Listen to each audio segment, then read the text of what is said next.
Halo, Shalom. Berjumpa lagi di channelnya Nabi Karpidol ya, tentunya ya. Pada kesempatan kali ini saya akan membahas tentang eh, pengertian supaya kalian mengerti saudara-saudara seimanku yang terkasih di dalam nama Tuhan Yesus ya. Supaya kalian mengerti tentang konsep Trinitas ini.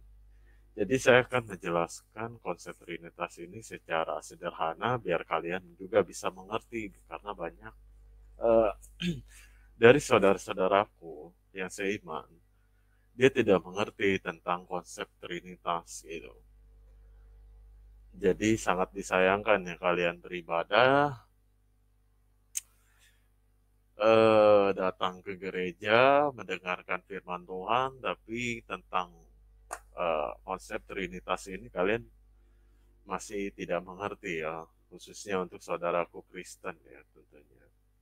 Jadi pada kesempatan kali ini saya akan menjelaskan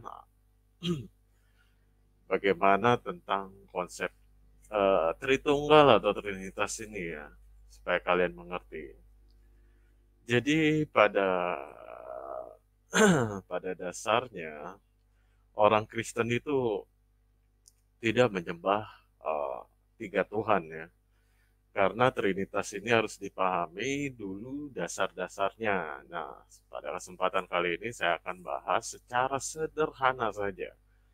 Oke, sederhana supaya kalian saudara-saudaraku mengerti. Yang pertama kalian harus mengerti dulu bahwa Tuhan Allah itu adalah Esa ya.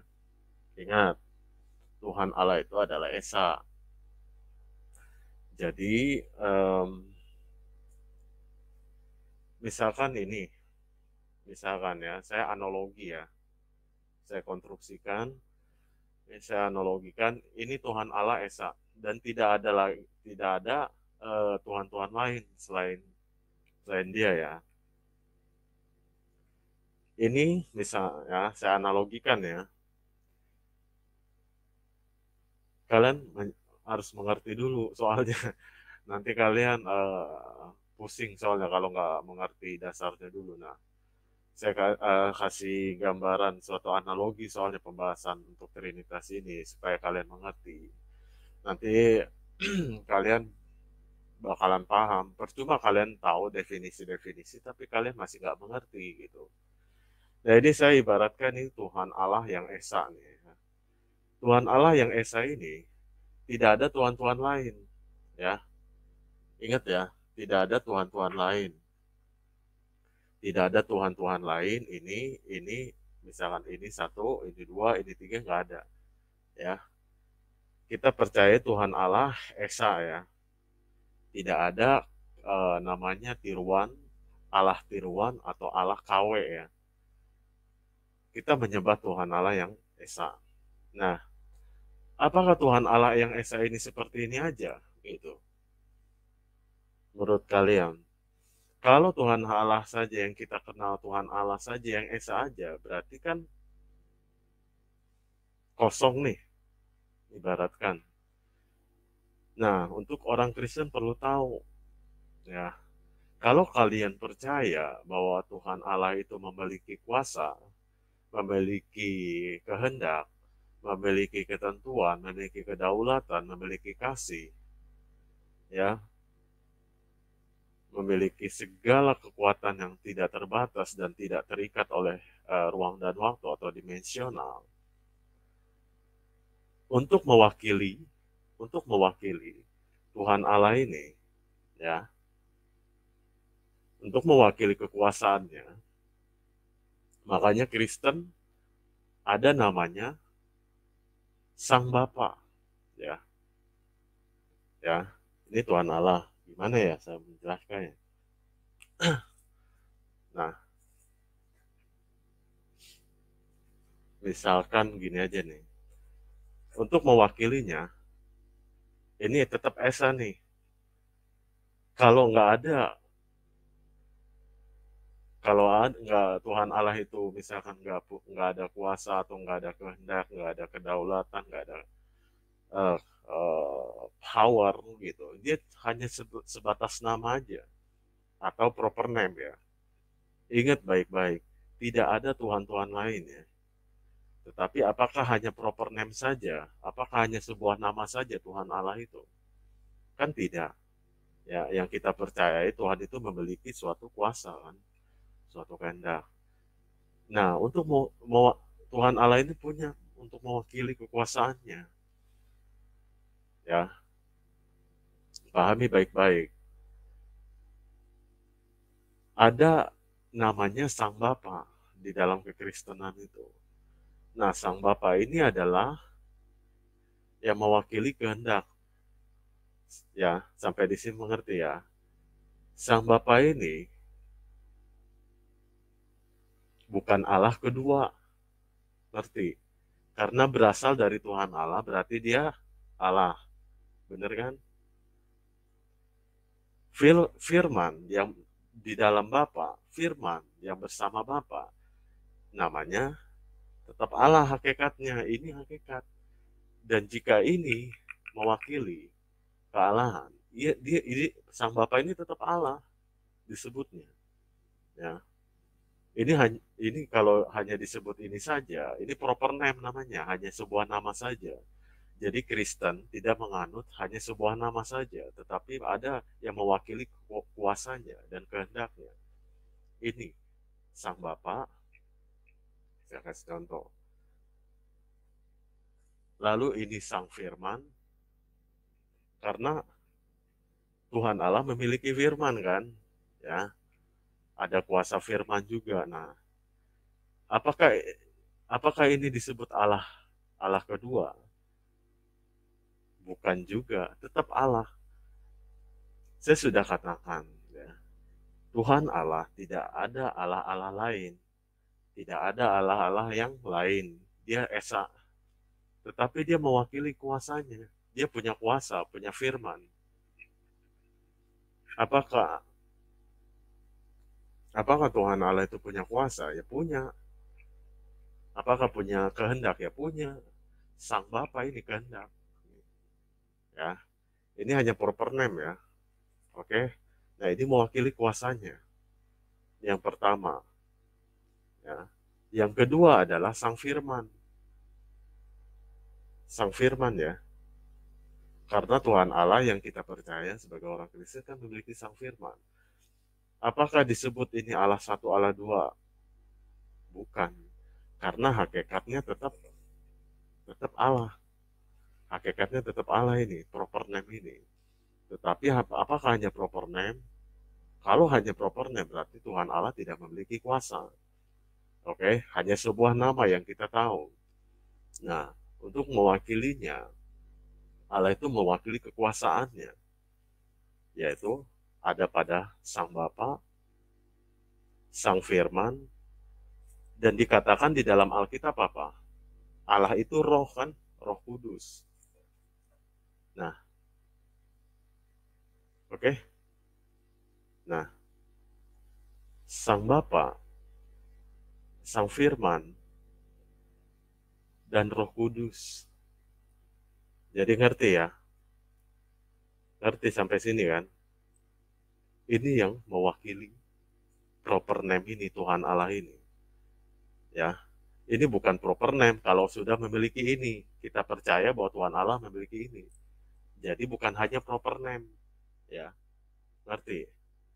Ya, proper name itu hanya sebuah nama. Ya, Tuhan Allah itu tidak sebuah nama, tetapi dia memiliki kuasa. Kuasanya ini ada pada Sang Bapa, Sang Firman, dan Roh Kudus.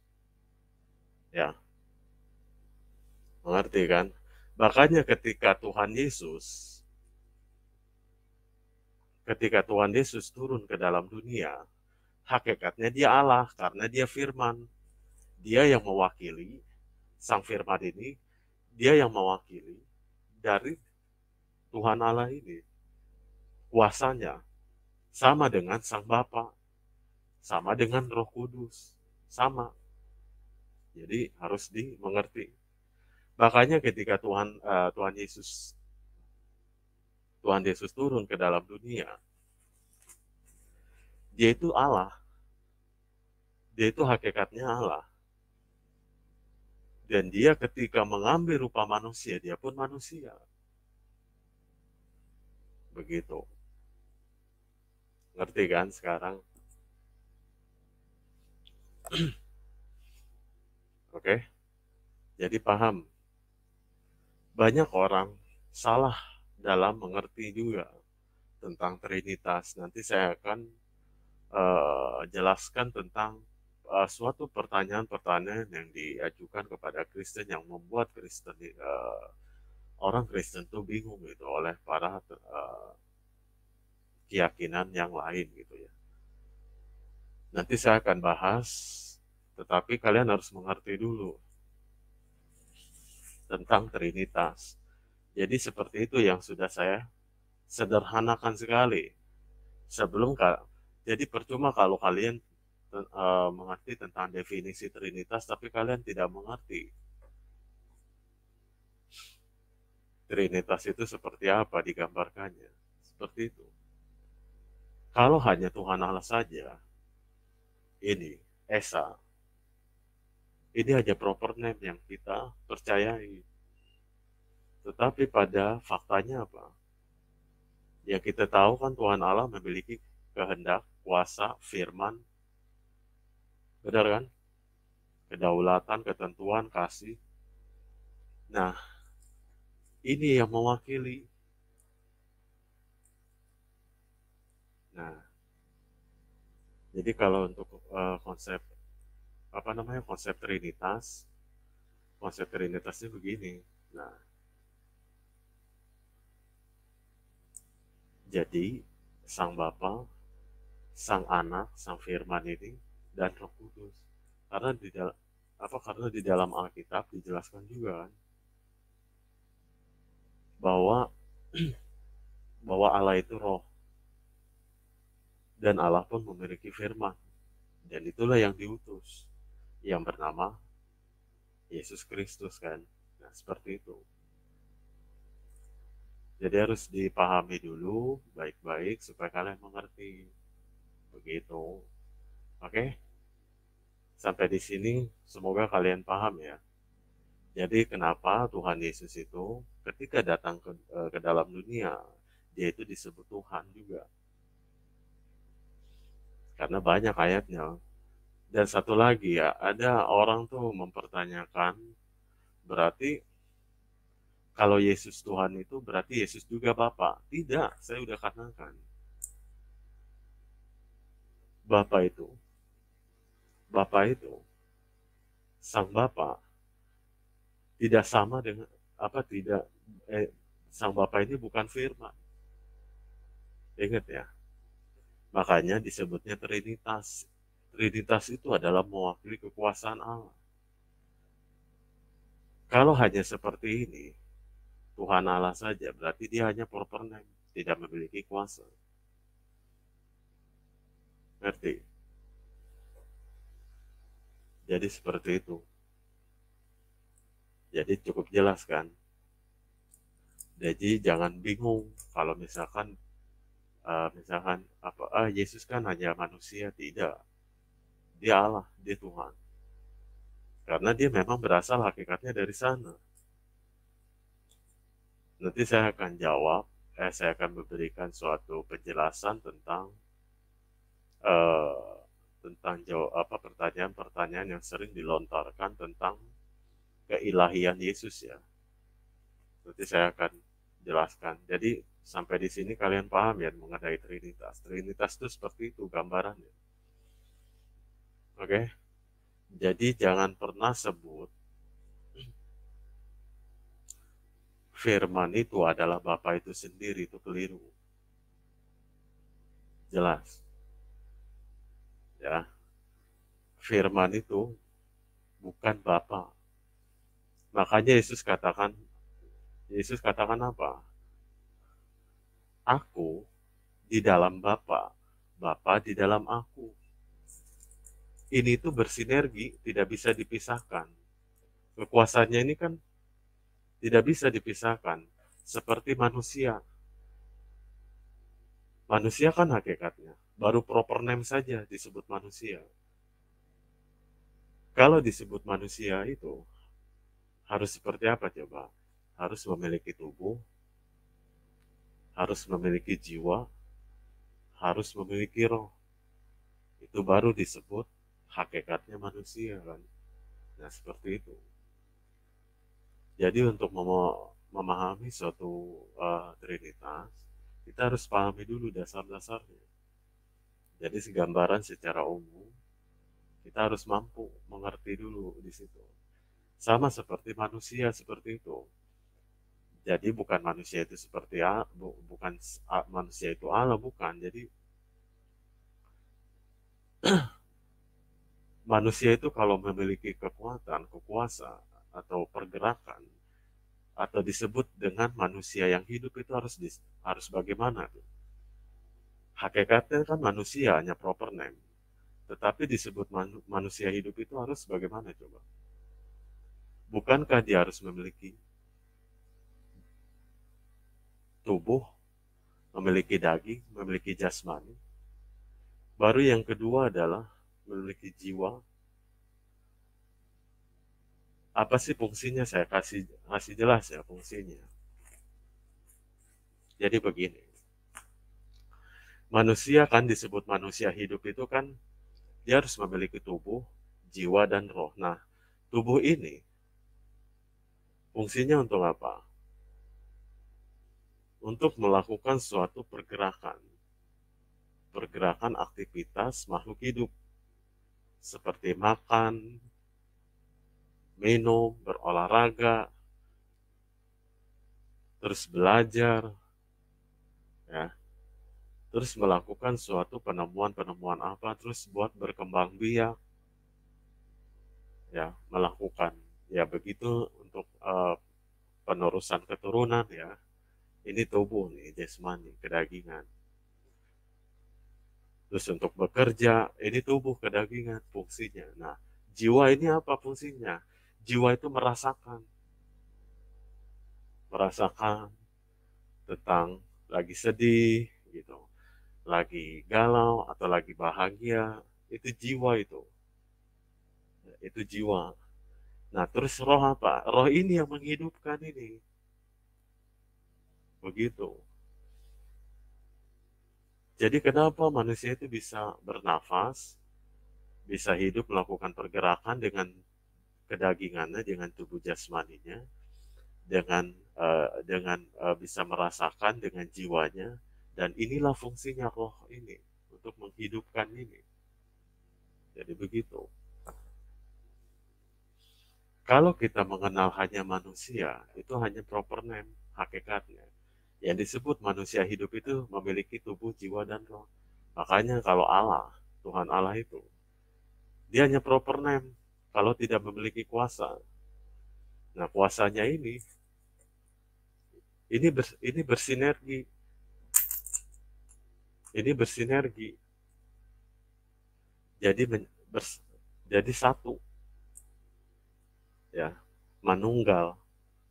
Ini nggak bisa dipisahkan ini. Bapak, Bapak, Firman, dan Roh. Dan Roh Kudus ini nggak bisa dipisahkan. Makanya Yesus ketika itu berkata apa? Aku di dalam Bapa, Bapa di dalam aku. Karena ini nggak bisa dipisahin yang mewakili ini. Baik itu Roh, baik itu Sang Firman, baik itu Sang Bapa.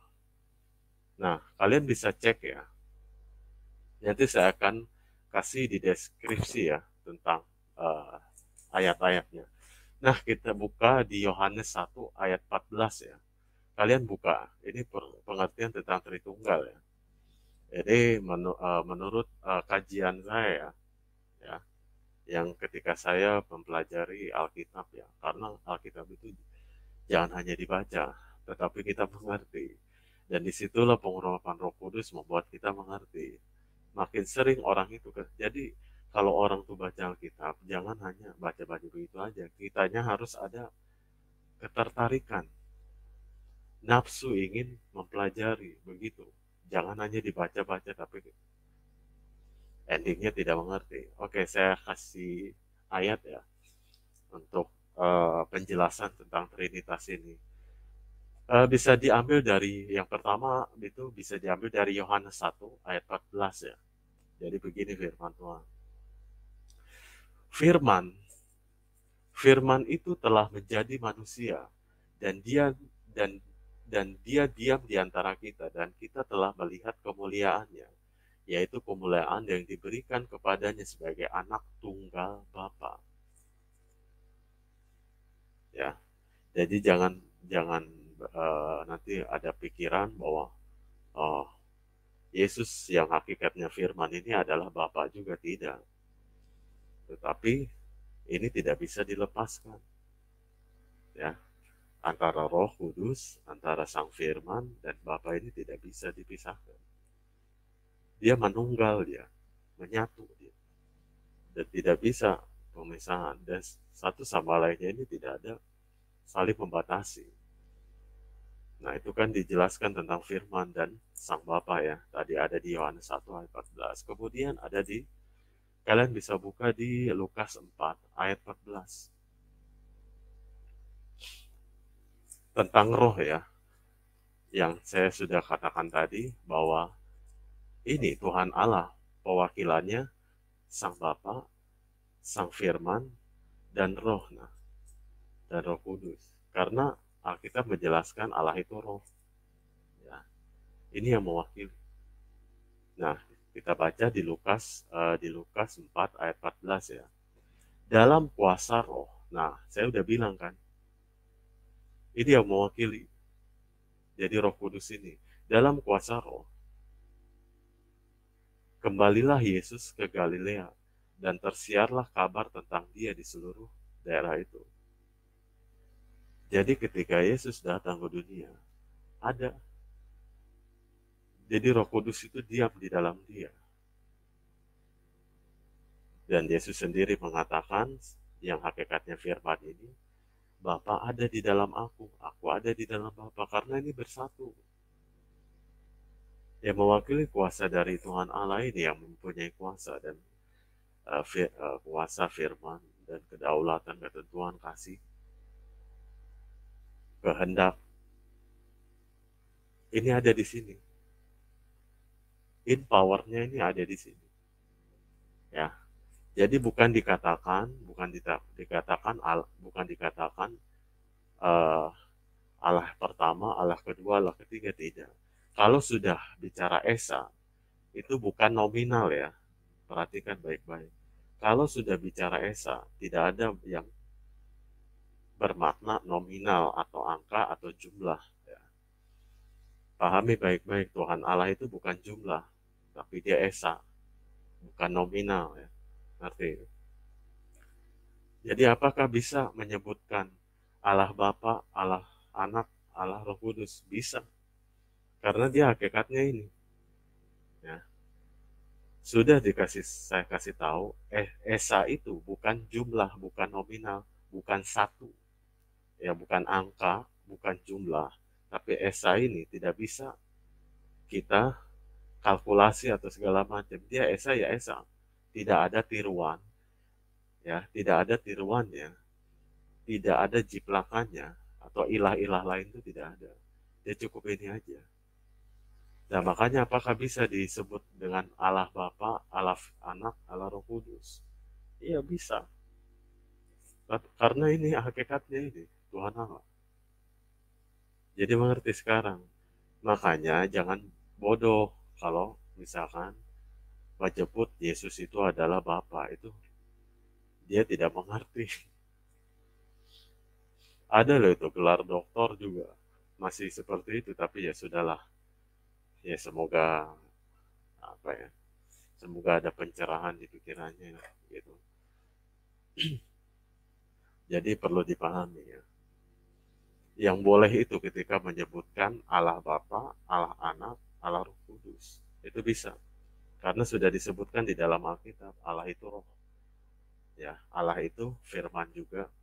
Makanya Yesus disebut Tuhan.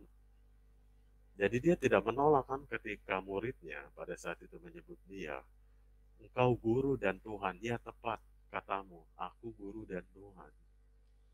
Kan ada itu di perjanjian baru kan, di dalam Alkitab.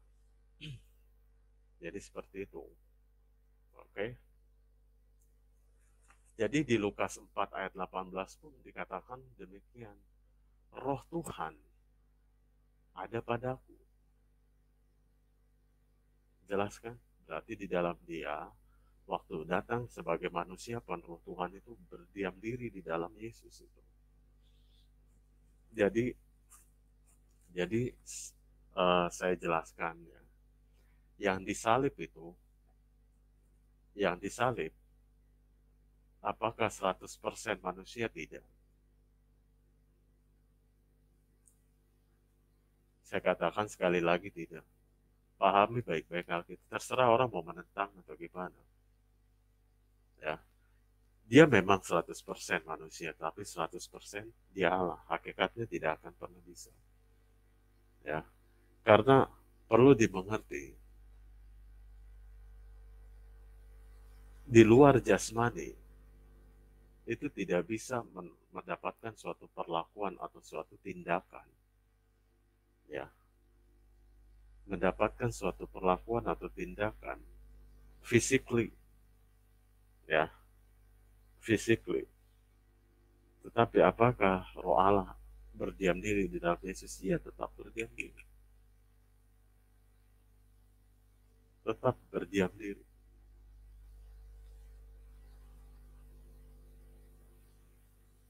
Jadi ingat, Yesus itu punya dua natur. Dia natur manusia ada, natur Allah ada. Jadi begitu. Nah, makanya ada orang yang bertanya, dia mengutip ayat perjanjian baru ketika Yesus sedang berdoa kepada Bapa. Masa kalau Yesus Tuhan, dia berdoa kepada Tuhan? Nanti saya akan jawab itu ya. Tapi untuk video kali ini, untuk penjelasan kali ini, saya hanya menjelaskan tentang Trinitas ya, Tritunggal dalam gambaran sederhana ya, analogi sederhana, saya analogikan saja biar kalian mengerti. Jadi sang Bapa lah, jadi Tuhan Allah nih. Tuhan Allah. Kalau kita percaya memiliki kuasa, kehendak, firman, ini dia ada mewakilinya. Kalau hanya ini saja, dia hanya proper name namanya. Hanya sebuah nama saja Tuhan Allah, tetapi tidak memiliki isi. Tidak memiliki isi, tidak memiliki kuasa, kehendak, firman, itu tidak memiliki. Kalau kita hanya percaya Tuhan Allah Esa.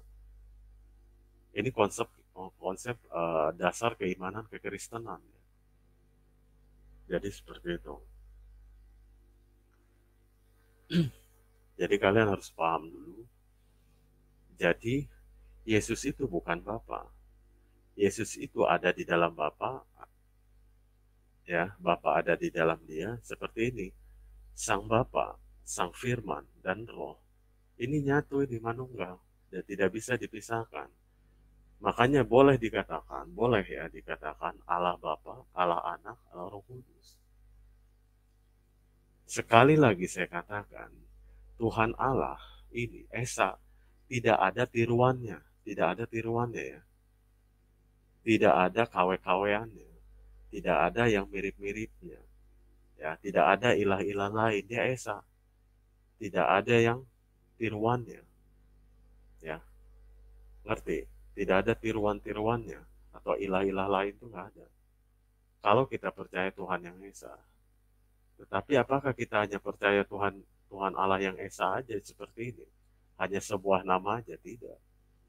Bahwa kita tahu bahwa Tuhan Allah memiliki kuasa. Nah ini saya analogikan ya. Ini Tuhan Allah nih. Dia memiliki kuasa ini. Ini yang mewakili. Bukan Allah satu, Allah dua, Allah tiga. Saya udah bilang. Namanya Tuhan Allah itu. Dia bukan nominal, bukan jumlah. Dia esa. Tidak bisa dipersepsikan. Gini loh. Tuhan Allah itu Esa itu bukan jumlah dan tidak ada tiruannya, sudah saya katakan. Jadi ketika kamu bicara ini, berarti ini Allah, Allah, Allah yang pertama, Allah yang kedua, Allah yang ketiga, berarti memiliki tiga Allah, bukan. Saya sudah bilang ini Esa, dan ini mewakili keesaannya ini, ngerti? Yang mewakili kuasa, kehendak, ada di sini nih.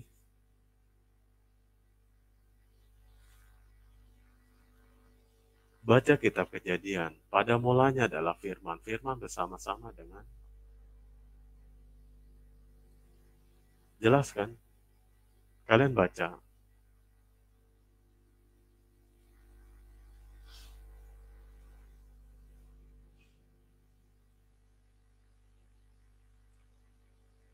Jadi seperti itu. Jadi ini bisa dikatakan Allah Bapa, bisa Allah Anak, bisa Allah Roh Kudus, bisa. Jadi saya udah katakan lagi, Tuhan Allah ini masih masih bergelar nama nih, proper name. Ini punya kuasa karena kita orang Kristen percaya. Punya kuasa, kehendak, firman, kedaulatan, ya. Nah ini kemahatinggiannya ada di sini nih, kemahakuasaan, kemahatinggiannya. Dan ini tidak bisa dipisahkan antara Bapa, Anak, dan Roh Kudus, ini tidak bisa dipisahkan. Nah, jadi Bapa di dalam firman, firman di dalam Bapa, Bapa pun adalah Roh, ya. Roh ada di dalam firman, Sang Anak, begitu. Bisa nggak seperti dia? Bisa. Tapi jangan bilang Yesus itu Bapa, itu salah. Ya. Jadi apakah bisa dikatakan memiliki esensi dari hakikat Tuhan Allah ini? Misalkan proper name ini, misalkan. Bisa dikatakan sebagai pribadi, bisa. Jadi pribadi Bapa, pribadi Anak, Firman, dan pribadi Roh Kudus, bisa. Jadi kalian paham di sini, mengerti kan? Nanti saya akan di video selanjutnya saya akan bahas tentang mungkin pertanyaan-pertanyaan. Mungkin saya tadi sudah jawab ya yang tadi. Makanya banyak orang tuh menyerang dengan suatu logical fallacy ya. Pertanyaan-pertanyaan yang kalau untuk Kristen awam itu dia akan bingung. Tapi kalau orang Kristen sudah mengerti, sudah paham tentang konsep Trinitas, dia akan mampu menjawab ini. Begitu. Jadi ketika Yesus berdoa kepada Bapa,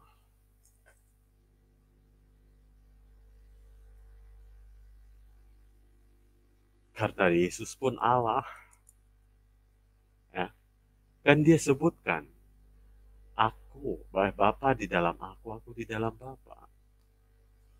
Kan pada saat itu kan Yesus berbeda dimensi. Dia kan dimensinya kan di dalam dunia, dia turun ke dalam dunia. Dia untuk berkata dengan Sang Bapa ini kan gak jadi masalah. Karena dia pun Allah. Ya, ngerti? Jadi yang pertama itu Sang Bapa, Sang Firman, dan Roh Kudus. Jadi apakah kalau misalkan dia Sang Firman ini mengambil rupa manusia tidak boleh berdoa? Ya bolehlah, ngapain? Karena kan dia lagi mengemban ya. Mengemban tugas dari Bapa ini. Pemegang kehendak ini. Sang Bapa ini pemegang kehendak dia. Jadi mengerti kan? Jadi gambaran sederhana aja. Misalnya kalau ditanya gitu. Jadi kalau bertanya, sebenarnya kalau menghadapi orang-orang seperti itu, kalian harus punya pengetahuan yang sangat luas sekali tentang uh, tentang esensi kealahan itu bagaimana gitu. Kalau enggak, kalian nggak akan mengerti. Bahkan kalian tidak akan mengerti kalau misalkan dijelaskan tentang Trinitas, ditanya tentang Trinitas. Makanya kalian tadi pahami aja yang saya analogikan seperti itu. Kalian pasti bisa menjawab dan kalian pasti mengerti. Dan apapun yang akan diberikan atau diadres oleh penanya, kalian bisa menjawabnya. Saya sarankan sih lebih baik banyak mendalami supaya kalian benar-benar paham. Supaya iman kalian bertumbuh, iman kalian kuat, kokoh, seperti itu. Oke? Jadi mungkin cukup sekian dulu. Mungkin kalau misalkan ada pertanyaan tentang mengenai Trinitas ataupun mengenai tema dari video ini, kalian bisa tulis dalam komentar, bisa ya. Jadi kalau misalkan ada yang mau ditanyakan, ya tanyakan aja silahkan. Jadi seperti itu. Banyak orang Kristen soalnya yang nggak mengerti tentang Trinitas. Karena apa, Trinitas ini adalah dasar keimanan Kristen sebenarnya yang sudah apa ya disebut elaborasi, ya lebih daripada itu. Sudah menyatu juga dalam keimanan orang-orang percaya. Jadi makanya jangan apa ya, orang-orang pengikut Kristus, khususnya orang-orang Kristen ini harus mengerti dulu. Jadi harus sadari bahwa kalau hanya disebut Tuhan Allah saja, dia hanya proper name dia. Hanya sebuah nama saja. Kalau kita percaya Tuhan Allah ini memiliki kuasa, seperti dasar keimanan Kristen bahwa di dalam Kristen ada yang namanya Sang Bapa. Dia yang pemilik kehendak ini dan Sang Firman dan Roh Kudus. Itulah yang mewakili kemahatinggian Allah. Yang mewakili kemahatinggian ini nih. Yang kalian sebut namanya ini. Proper name ini. Ya. Oke. Yang kalian sebut namanya ini. Ini yang mewakili kemahatinggiannya ini. Jadi ini. Sang Bapa, Sang Firman, dan Roh Kudus ini yang mewakili kemahatinggiannya. Yang kalian sebut ini, proper name ini bukan nominal, ya, bukan jumlah, ya, dia esa, tidak ada tiruannya, ya, oke, sampai di sini mengerti ya. Oke, semoga kalian paham dan semoga video ini bermanfaat untuk kalian semua. Jangan lupa jaga kesehatan dan juga sampai ketemu di next video-video selanjutnya. Jika mungkin kalian ada yang ingin kalian sampaikan atau ingin bahas tentang topik apa, silahkan isi di dalam komentar ya. Nanti saya akan bahas penjelasannya. Seperti itu. Sebenarnya masih banyak ya yang saya ingin share. Sekali lagi saya di sini hanya sharing, hanya berbagi pengajaran di dalam Alkitab, kajian, karena sebagai orang Kristen itu wajib, ya, wajib untuk menyatakan kebenaran, mengungkapkan dengan mulutnya bahwa Yesus itu Tuhan dan Juru Selamat. Dia pun hakikat daripada firman itu. Jadi tidak ada namanya Allah satu, Allah dua, Allah tiga, itu nggak ada. Ya, arti karena di dalam keesaan Allah itu tidak ada jumlah. Makanya disebutnya dalam hal mewakili kekuasaan kehendak firman itu. Itu ada yang disebut dengan pribadi Allah, pribadi Bapa, pribadi Anak dan Roh Kudus. Itu di dalam kekristenan. Kalian boleh tanya saja sama pendetanya. Apakah seperti itu yang saya jelaskan itu? Pasti pendeta kalian akan bilang, iya benar seperti itu. Saya pastikan itu benar. Itulah konsep Trinitas. Ya, jadi jangan pernah menyebut berarti Yesus itu Bapa dong. Bukan. Saya sudah katakan dia memiliki 3 pribadi. Ya, bukan Allah satu, Allah dua, Allah tiga. Saya sudah katakan Tuhan Allah ini Esa. Dia tidak ada tiruannya, tidak bisa diduplikat, itu tidak bisa. Kalau ada namanya tiruannya, berarti ada yang mau menyaingi kemahatinggiannya yang memiliki 3 pribadi. Ngerti sekarang kan? Ya, seperti itu. Oke, mungkin ini sudah cukup panjang sekali saya jelaskan ya. Takut kalian kelamaan nonton gitu kan. Ya, jadi saya cukup sampai di sini dulu. Semoga kalian mengerti ya dalam pembahasan kali ini mengenai Tritunggal dan atau Trinitas, tentang konsep kekristenan ya sebagai dasar fondasi kekristenan. Ini harus mengerti dulu nih tentang Trinitas, wajib ini soalnya ya, karena baik Kristen, Protestan, Ortodok, Syria pun, Katolik pun, itu dia paham tentang dan dia pegang tentang konsep Trinitas ini. Begitu. Jadi masa orang Kristen masih belum tahu gitu tentang konsep Trinitas, kan kebangetan ya. Padahal itu dasar keimanan, dasar fondasinya di situ. Ya, jangan hanya taunya Yesus memberikan suatu keselamatan, ini Yesus sebagai juru selamat, Yesus sebagai Tuhan. Bukan hanya seperti itu aja, kalian harus mengerti dulu. Itulah yang dinamakan mengenal Allah, pengenalan akan Allah. Seperti itu yang tadi saya jelaskan supaya kalian mengerti. Jangan mengerti Yesus itu adalah Tuhan, Yesus itu adalah juru selamat aja gitu. Kalian juga harus mengerti posisi Yesus ini bagaimana. Siapa Yesus ini? Siapa itu Bapa itu? Siapa Tuhan Allah itu? Karena banyak kan di perjanjian lama masih dikatakan Tuhan Allah. Seperti itu dengan huruf besar kapital.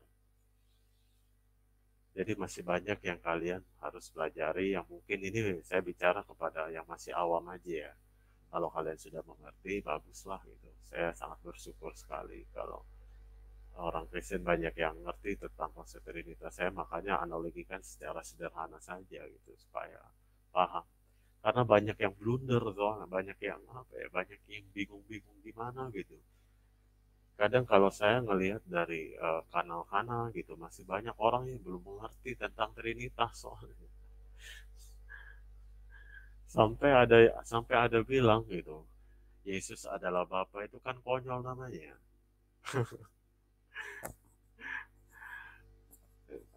Jadi saya nggak tahu sih itu kesalahan besar atau gimana ya dalam mengartikan Yesus adalah Bapa itu.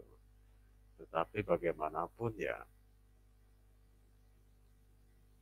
kalaupun itu dianggap keliru ataupun hal yang sangat pelanggaran besar sekali menyebutkan Yesus adalah Bapa, ya Alkitab sudah menjelaskan gitu bahwa penyesatan itu memang akan ada, begitu. Jadi saya sih hanya memandang dengan hal-hal, misalkan ada model-model dengan cara berpikir atau cara dasar keimanan yang seperti itu. Ya buat saya sih ya perlu perlu mendalami lagi lah sebelum memutuskan menyebut Yesus itu adalah Bapa, karena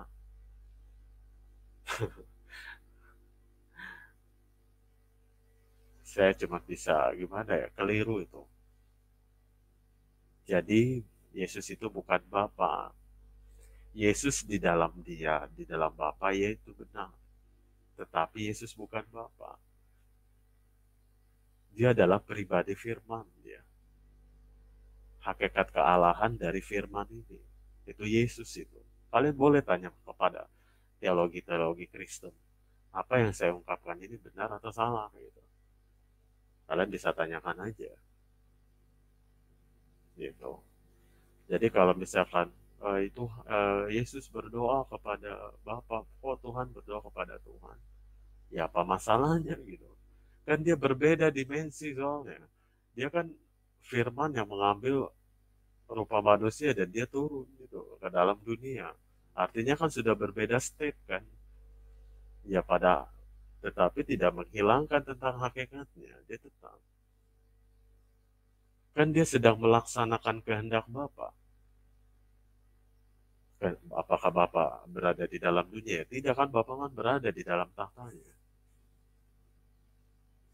Dia kan sedang melaksanakan kehendak Bapa, maka Yesus mengatakan, aku melakukan dan aku mengatakan dan aku melakukan itu bukan atas dasar kehendakku sendiri, melainkan kehendak Bapa yang mengutus aku. Ini pribadi Bapa. Dia sedang menjalankan ini. Begitu. Dan Roh Kudus pun diam di dalam Yesus itu sendiri. Roh Allah. Roh Allah ada di diam ini. Supaya kalian tahu bahwa Yesus itu hakikatnya itu Allah. Hakikatnya ini nih. Hakikatnya Tuhan Allah ini. Begitu. Jadi buat saudara-saudaraku yang mungkin masih bilang Yesus itu adalah Bapa, tolonglah cross check lagi, jangan jadi apa ya? Jangan jadi keledai lah gitu. Itu sangat keliru sekali gitu. Kalian benar-benar pahami dulu. Jangan lantas bilang aku dan Bapa adalah satu. Kalian tidak mengerti soalnya. Jelas banyak sekali ayat-ayatnya yang menerangkan itu tentang Trinitas. Tetapi kan Trinitas kan tidak ada di dalam Alkitab. Kata siapa? Ini hanya berbicara teks saja kan. Tidak mungkin Yesus ya. Tidak mungkin Yesus mengatakan di Matius 28 ayat 19 sampai 20. Yesus mengatakan apa? Karena itu pergilah jadikanlah semua bangsa murid-muridku dan baptislah mereka. Baptisnya dalam nama siapa coba? Dalam nama Bapa, Anak dan Roh Kudus.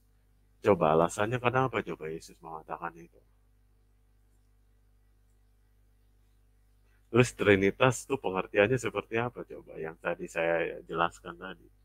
Yang saya kasih analogikan.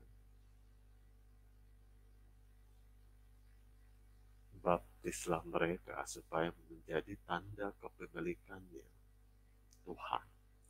Nih, Yesus ini perantara kita nanti. Begitu, untuk diselamatkan. Jadi jangan berpikir keliru. Yesus ini kan sebagai jalan perantara perdamaian kita. Kita ini makhluk-makhluk berdosa sebagai manusia. Kalau tidak ada Yesus, tidak ada Tuhan Yesus, kalian bakalan masuk ke neraka semua. Makanya kita harus mendalami firman Tuhan, mengenal Allah lebih dalam lagi. Makanya mengenal Allah lebih dalam lagi ini kalian harus mengerti tentang konsep Trinitas, itu cara mengenal Allah itu. Pengenalan Allah. Ngerti kan? Seperti itu. Jadi kalian harus paham.